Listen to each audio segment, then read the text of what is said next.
9 साल सत्ता की मलाई खाने के बाद 4 साल बेमिसाल का नारा देने वाली भाजपा के विकास की हकीकत क्या है। आज के वीडियो में इसी हफ्ते की खबरों से समझने की कोशिश करते हैं कि 4 साल बेमिसाल का नारा जमीन पर कितना मजबूत है। ऐसे अब तक ये आप जान चुके होंगे कि बालेन शाह नेपाल के सबसे युवा प्रधानमंत्री बन चुके हैं, पर क्या आपने कभी सोचा है कि नेपाल फर्स्ट की पॉलिसी अपनाने वाले बालेन शाह के नेपाल का प्रधानमंत्री बनने से उत्तराखंड और नेपाल के रिश्तों पर क्या प्रभाव पड़ेगा। और आखिर में बात करेंगे कि दुनिया भर में लोकप्रिय हो चुके आईपीएल ने उत्तराखंड में किस लत की शुरुआत की है। नमस्कार, मेरा नाम है गिरीश और वीकली खबरबात के आज के एपिसोड में एक बार फिर हम आए हैं जन सरोकार की बात लेकर। इस हफ्ते उत्तराखंड में आप कहीं भी चले जाइए, आपको 4 साल बेमिसाल का नारा जरूर दिख जाएगा। केंद्रीय मंत्री राजनाथ सिंह तो हल्द्वानी आकर धाकड़ धामी को धुरंधर धामी बता चुके हैं। राज्य में मैदानों की गलियों से लेकर पहाड़ों की घुमावदार सड़कों पर इस हफ्ते एक ही नारा चला, 4 साल बेमिसाल। ऐसा नहीं है कि मुख्यमंत्री पुष्कर सिंह धामी की ये चमक राज्य के भीतर ही दिखी, उनकी ये चमक धमक इस हफ्ते प्रधानमंत्री आवास तक नजर आई है। जब पूरे विश्व में पश्चिमी एशिया संकट पर बात हो रही है, उत्तराखंड में इस युद्ध की वजह से उद्योगों को करीब 1500 करोड़ तक के आर्थिक नुकसान की बात कही जा रही है। पर्वतीय जिलों में इसी युद्ध के कारण रात को 2 बजे से सिलेंडर के लिए कतार लगने की खबर आ रही है। ठीक उस समय भाजपा 4 साल बेमिसाल के नारे के साथ जश्न वाले मूड में दिख रही है। इस नारे की धमक ऐसी है कि शायद मीडिया तक इस बात को भुला चुका है कि उत्तराखंड में भाजपा पिछले 9 सालों से लगातार सत्ता की मलाई खा रही है। भले 4 साल से उत्तराखंड सरकार का चेहरा पुष्कर सिंह धामी रहे हैं, लेकिन इस पैकेजिंग के भीतर मंत्री अब भी वही हैं जो पुराने थे। यानी आज की भाजपा सरकार में सारे वही मंत्री हैं जो पिछली भाजपा सरकार में थे। आज के मंत्रिमंडल में यशपाल आर्य और प्रकाश पंत 2 ऐसे नाम हैं जो मंत्रिमंडल में नहीं हैं। जाहिर है ये 2 नाम मंत्रिमंडल में अब संभव भी नहीं है। इसके अलावा अरविंद पांडे एकमात्र ऐसा नाम है जो आज मंत्रिमंडल में नहीं दिख रहा है। बाकी सभी वो नाम हैं जो त्रिवेंद्र सिंह रावत के समय मंत्री पद पर रहे थे।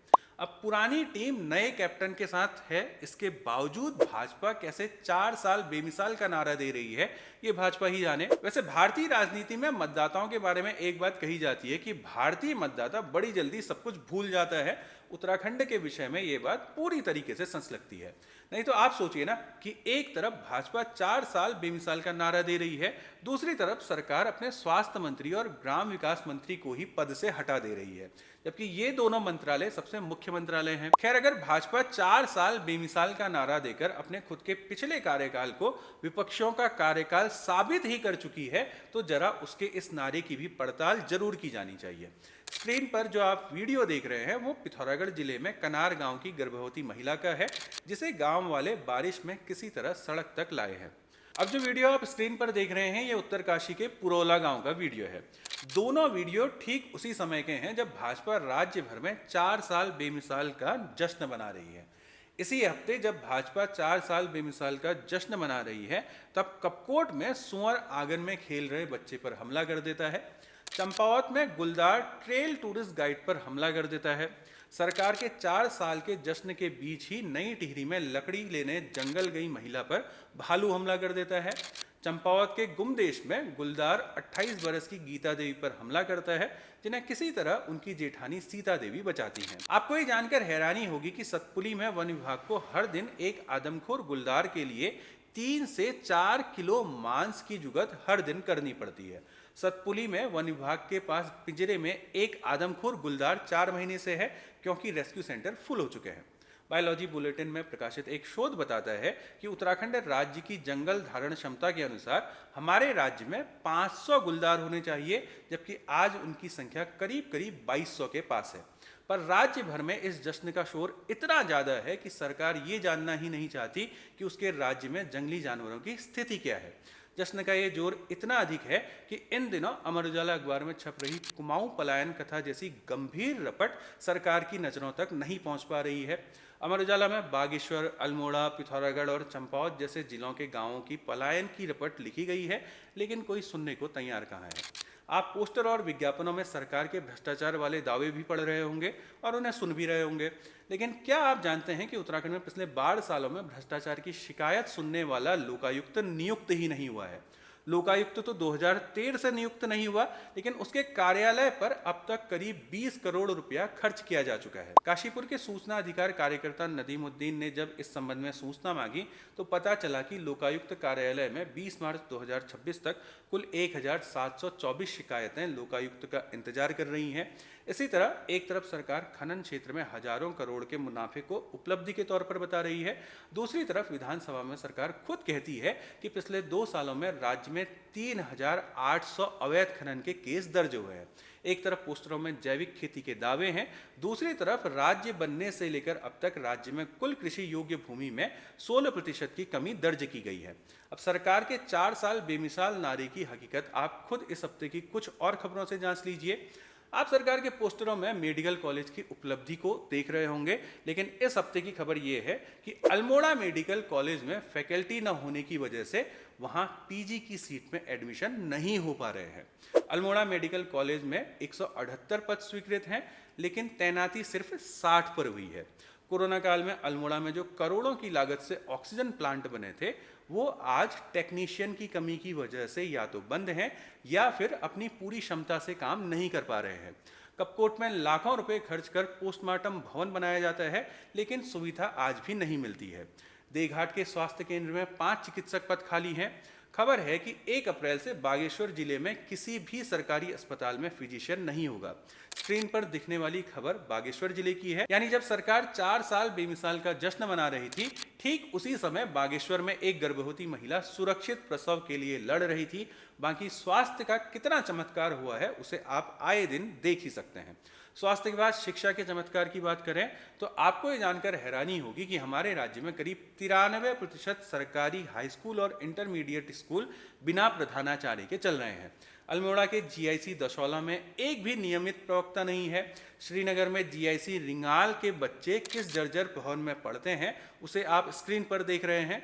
1200 छात्र छात्रा वाला चंपावत का महाविद्यालय आज भी गेस्ट फैकल्टी के भरोसे ही चल रहा है। वैसे उपलब्धि में तो आप खेल यूनिवर्सिटी की बात भी खूब देख रहे होंगे, लेकिन जमीनी हालत ये है कि 3 महीने बाद खेल यूनिवर्सिटी तो शुरू होने वाली है, लेकिन उसमें कौन कौन से कोर्स शुरू होंगे इसका कोई अता पता नहीं है। रोजगार पर भी सरकार की बड़ी बड़ी बातें हैं, लेकिन बेरोजगारी का आलम कुछ दिन पहले तब दिखा जब राज्य के स्कूलों में परिचालन, स्वच्छक और सह चौकीदार के पद निकले थे। करीब 2300 पदों के लिए 60,000 से ज्यादा युवाओं ने आवेदन किया, यानी एक पद के लिए 26 दावेदार थे। सरकार अपने हर दूसरे पोस्टर में 4 धाम यात्रा के आंकड़ों को बतौर उपलब्धि गिनाती है, लेकिन जिस 4 धाम यात्रा पर पिछले साल करीब 56 भूस्खलन और ब्लैक स्पॉट बताए गए थे, इस साल उनकी संख्या 100 से ज्यादा कही जा रही है। इसके अलावा परिवहन विभाग ने 800 ऐसी बसों को यात्री ढोने की अनुमति दे दी है जो 15 साल पुरानी है, जबकि नियम कहता है कि 15 साल पुरानी बस को फिट नहीं माना जाएगा। इस साल यात्रा शुरू होने से पहले सनातनी और गैर सनातनी जैसा विवाद खड़ा कर मूलभूत सुविधाओं की जगह सारा ध्यान गौमूत्र सेवन जैसी खबरों की ओर कर दिया गया है। सरकार की यात्रा को लेकर तैयारी कितनी है जैसे सवाल के बजाय चर्चा इस पर है कि हीरोइन कैसे मंदिर जा पाएगी। वैसे इसी हफ्ते पौड़ी में सरकारी शराब की दुकान के सामने शांतिपूर्वक विरोध कर रही महिलाओं को पुलिस ने हिरासत में ले लिया था। शराब की दुकानों के सामने शांतिपूर्वक विरोध प्रदर्शन करना गांधीवादी मूल्यों में है। आज़ादी के दौर में ब्रिटिश कुमाऊं समेत पूरे भारत में महिलाओं द्वारा पिकेटिंग की घटनाएं दर्ज हैं, लेकिन जिस तरह से आज शराब की दुकानों का विरोध करने वालों के साथ प्रशासन पेश आता है, उसे देखकर लगता है कि भगत सिंह की गोरे अंग्रेजों के बाद काले अंग्रेजों के राज वाली बात बिल्कुल सटीक थी। सरकार राज्य भर में हर घर नल योजना की बात कहती है, लेकिन जिस संख्या में सरकार शराब की दुकानें खोल रही है, उसे देखकर लगता है कि उसका पूरा जोर हर मोड़ पर दारू का ठेका जैसी कोई योजना लागू करने का है। ऐसा नहीं है कि सरकार ने हर घर नल योजना से बहुत कुछ हासिल कर लिया है। स्क्रीन पर आप पहाड़ों में पानी से जुड़ी समस्याओं की इस हफ्ते की खबरें देख रहे हैं। इन खबरों को देखकर आप खुद ही तय कीजिए कि सरकार का 4 साल बेमिसाल वाला नारा कितना मजबूत है। खैर, अब बात करते हैं नेपाल में नए प्रधानमंत्री चुने जाने की। नेपाल में बालेन शाह सबसे युवा प्रधानमंत्री बन चुके हैं। बालेन शाह भारत से पड़े हैं, लेकिन उनकी पॉलिसी नेपाल फर्स्ट की है, यानी कि उनकी राजनीति में नेपाल फर्स्ट स्पष्ट झलकता है। बालेन इससे पहले काठमांडू में मेयर थे और उससे पहले एक रैपर थे। युवाओं के बीच वो बड़े लोकप्रिय हैं। अब अगर बात की जाए बालेन की राजनीति की, तो बालेन को सभी एक अनिश्चित और इम्पल्सिव युवा नेता के तौर पर जानते हैं। बालेन अपने सोशल मीडिया हैंडल पर भारत और अमेरिका पर अपमानजनक टिप्पणी इससे पहले कर चुके हैं। जून 2023 में बालेन ने अपने दफ्तर में, यानी कि जो उनका मेयर वाला दफ्तर था काठमांडू का, वहां नेपाल का एक ऐसा नक्शा लगा चुके हैं जिसमें उत्तराखंड के कई हिस्सों को नेपाल का हिस्सा दिखाया गया था। अगर आप अब तक के बालेन के पूरे राजनीतिक सफर को देखेंगे तो वो एक उम्मीदों से भरे सफर पर चलते नजर आते हैं। अंतर्राष्ट्रीय राजनीति में वो कितने परिपक्व होंगे ये तो समय बताएगा, लेकिन नेपाल में आए इस युवा नेतृत्व के सामने भारत की अब तक चली आ रही बड़े भाई और छोटे भाई वाली नीति काम आएगी या नहीं, इस पर कुछ भी नहीं कहा जा सकता है। कुल मिलाकर माना यह जा रहा है कि उत्तराखंड में चल रही पंचेश्वर बांध परियोजना भारत और नेपाल के संबंधों को लेकर एक महत्वपूर्ण परियोजना साबित होने वाली है। आखिर में बात करते हैं आईपीएल और उत्तराखंड की। दुनिया भर में आने वाले 2 महीने आईपीएल के नाम रहेंगे। आईपीएल ने देश में अनेक नए रोजगार दिए हैं। खेल से लेकर ब्रॉडकास्टिंग में युवाओं को नए रोजगार के मौके मिले हैं। उत्तराखंड मूल के ऋषभ पंत, आयुष बडोनी, आर्यन जुयाल, अनुज रावत, मयंक रावत, आकाश मधवाल, मनीष पांडे, स्वप्निल सिंह जैसे ऐसे खिलाड़ी हैं जो आपको मैदान के भीतर दिख जाएंगे।